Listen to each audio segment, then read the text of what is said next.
I'll just get up from that I one. shouldn't laugh, I'll sorry. get up. It won't look bad if I get up and down. So We all laugh, 5. it's Welcome back, ladies and gentlemen. Again, I'm Gordon Inoue, Big Island Director for the Hawaii Floriculture and Nursery Association. Welcome to part 2 of our Big Island Growers Forum. During part 1, we had an extensive opportunity to talk about the challenges we face in labor, and we'd like to focus the second half on 2 of the major issues that farmers on the Big Island face. Number 1 is land, and number 2 is the issue about challenges of growing different kinds of plants. Right now, we'll take on the situation of land. Donna, you commented about land being a limitation in terms of your operation. Yeah, especially in Waimea, you can't find ag land for less than $1 million. Just crazy. I mean, we have a small amount. a yeah. small, well, reasonable. I mean, if you want to farm, Yeah. you know, and so that becomes a big issue because the cost of the land is high, and so we have an area where the Lalomila farm lots are, and that was designed for ag. We have infrastructure there, so we have ag water, we have a vacuum cooling plant nearby. But, you know, a lot of gentlemen farmers have found over there to be a really nice place to live. And even with, there's rules to owning the land in there, and they just kind of skirt around the rules. Yeah. So it's really difficult. So for someone that truly wants to farm, you have to be wealthy. How It's large getting a that way parcel do you farm, Donna? Right now, we have about, I'm leasing because I can't afford to buy any. We have 2 greenhouses and about 6 acres in production. And so what's it like right now to get an ag lease? Pretty, I wouldn't say tough, but it is expensive. Really? Yeah. You can probably get ag leases from like the state. There's 2 parcels down there that are through the state, but I'm lucky. Our landlord hardly charges us anything. He just wants the land to be farmed. Yeah. Oh, yeah, because he's taxed as ag land. He's so- taxed, well, the tax guys only started coming around maybe last year.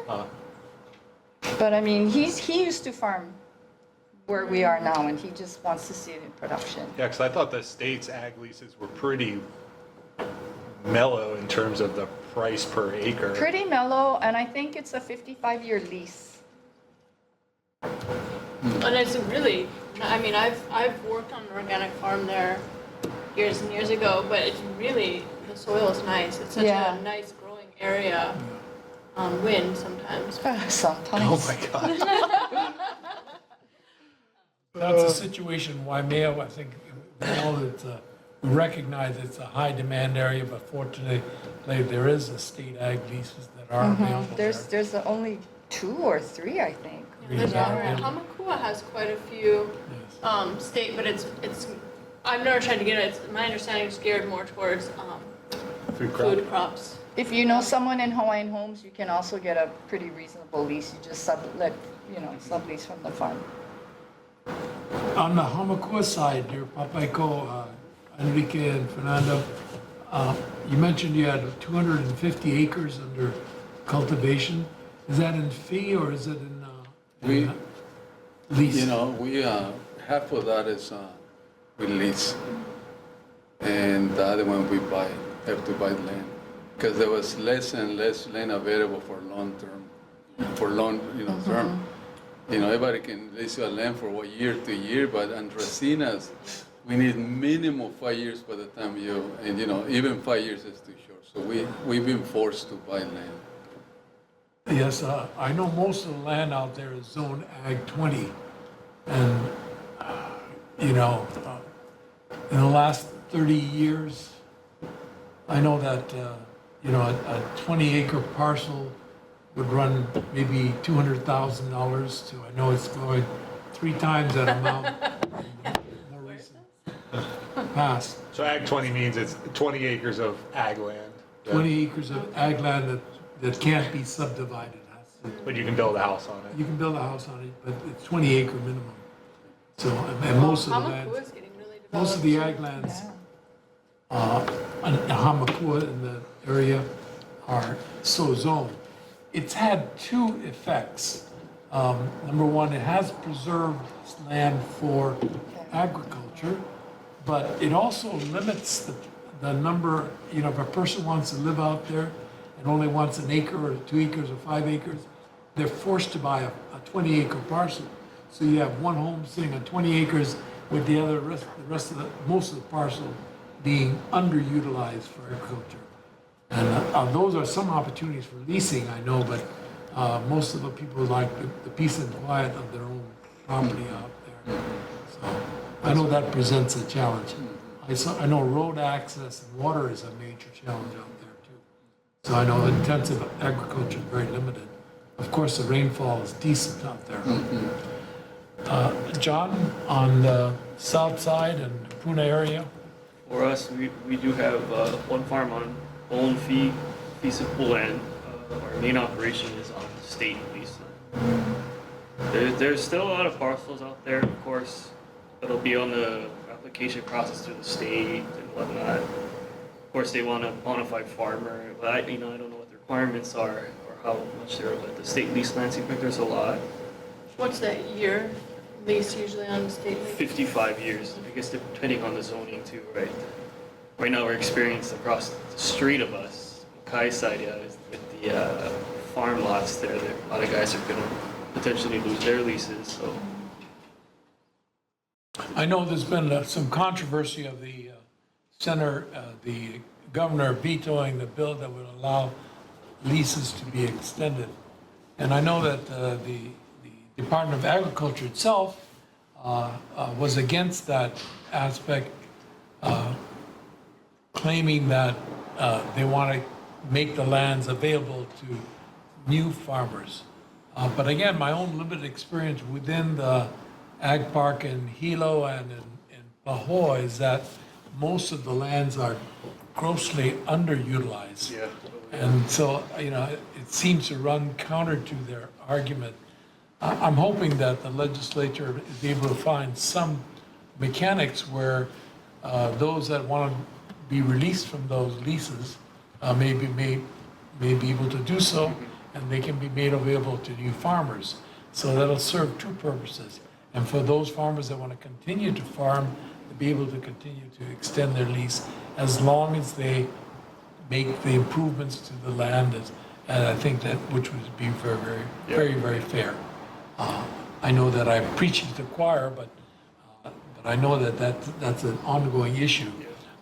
We understand both sides of the argument, but I think that there's room for compromise, and hopefully the next legislature will be able to seek a common means where we can realize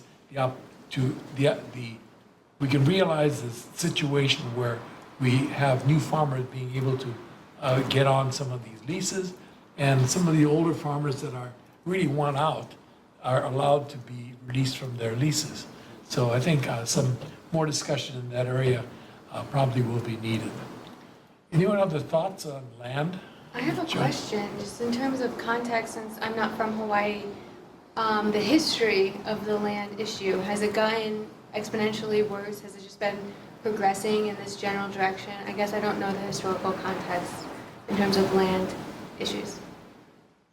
With the ag leases or which? Yeah, mainly with the ag leases. Has it changed much, or has it remained the same and we're just reaching the 55 mark for a lot of people? I would say, yeah. You know,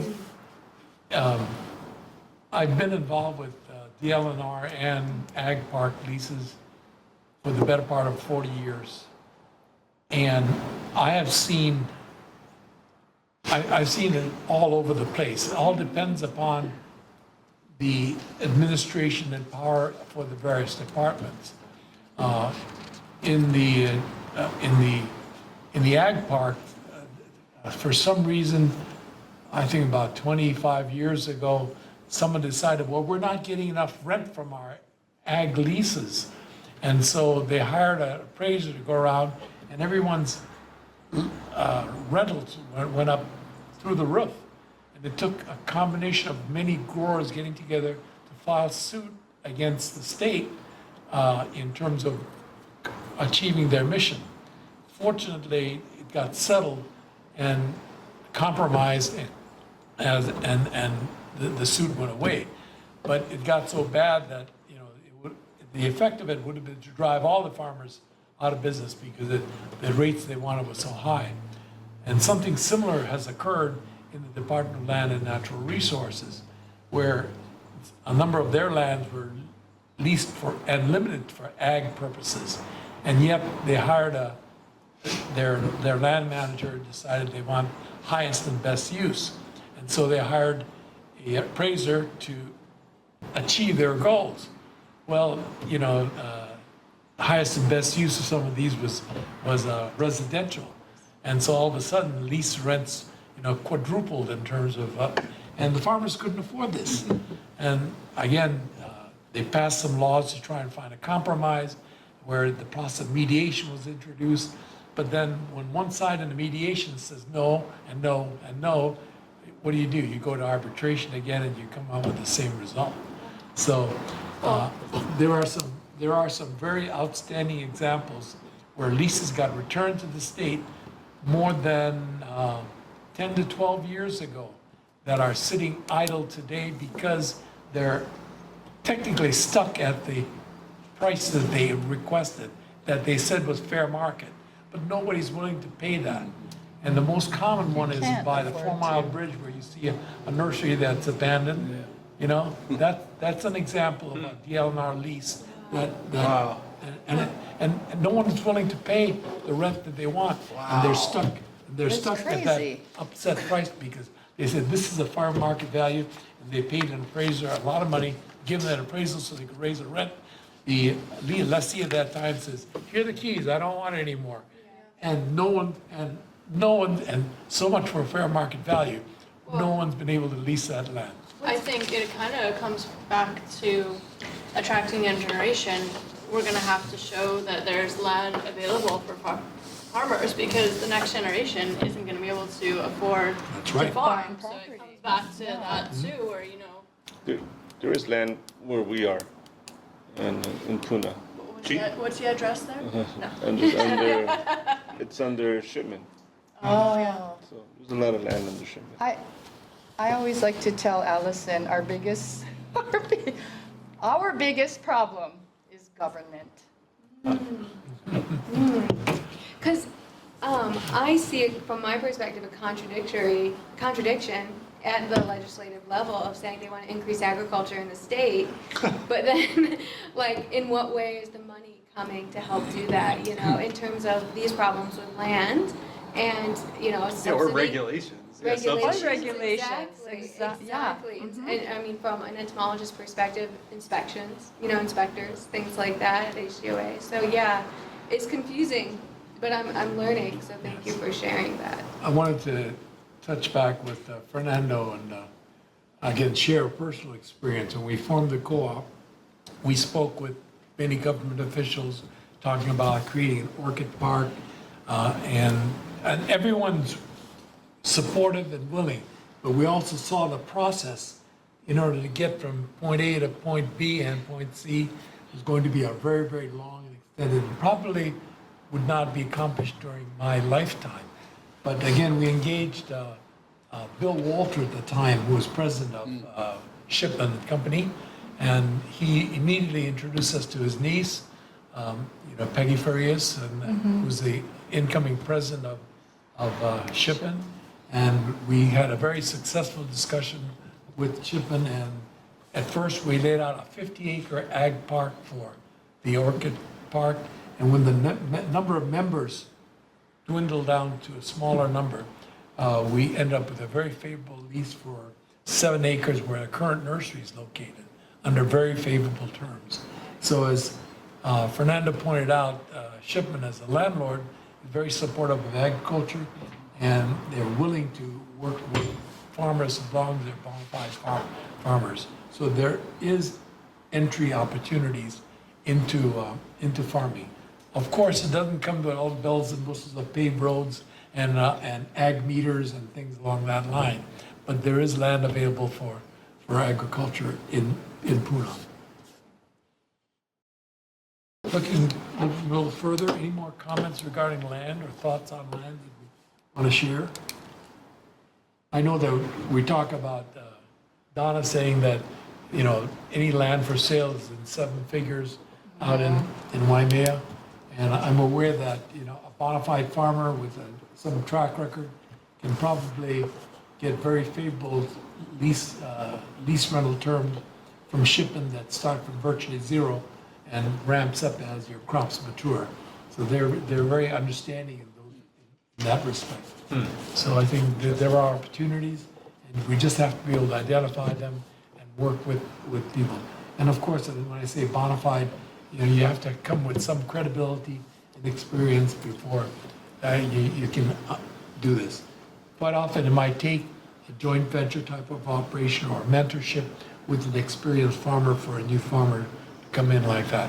Well, it's good that we have something like Go Farm then, because that gives somebody the bona fides they need without them having to spend money or get into some contract with somebody that they might not really want to be in. So I like the Go Farm program for that reason. Would you take maybe 2 minutes to explain the Go Farm philosophy with everybody so people are aware of So, it? sure, Go Farm is a program to educate farmers. They've got several steps. They've got the Ag Curious, where they can introduce people to farming, giving them tours, giving them certain educational events, and then it leads into a certain period of a training program where you can be trained to grow crops. We've got Go Farm locations on every island, I believe. We've got one in Hilo. We've had one on Oahu, in Waimanalo, where I was an extension agent also. After you're done and gotten through the training, they also offer you the opportunity to farm on Go Farm land for almost nothing and try to get your farm off the ground by producing crops where you don't have to invest a lot of your own money. And so it really gives people an opportunity to experience farming to whatever length they want to determine if they're interested in it without putting a bunch of elbow grease or investment into it. Yeah. Thank you, Russell. Yeah, I was introduced to Go Farm. They're a participating member in the Build Back Better grant opportunity that the county wrote. So I think it's a great program. Yeah, me too. Any other comments regarding access to land? Great, great. John, item number 5. Issues regarding, when it comes to growing plants, there are considerations, disease, pests, and environmental issues. What are your biggest issues? And what do you think the Big Island's biggest issue when it comes to successfully growing a healthy crop here?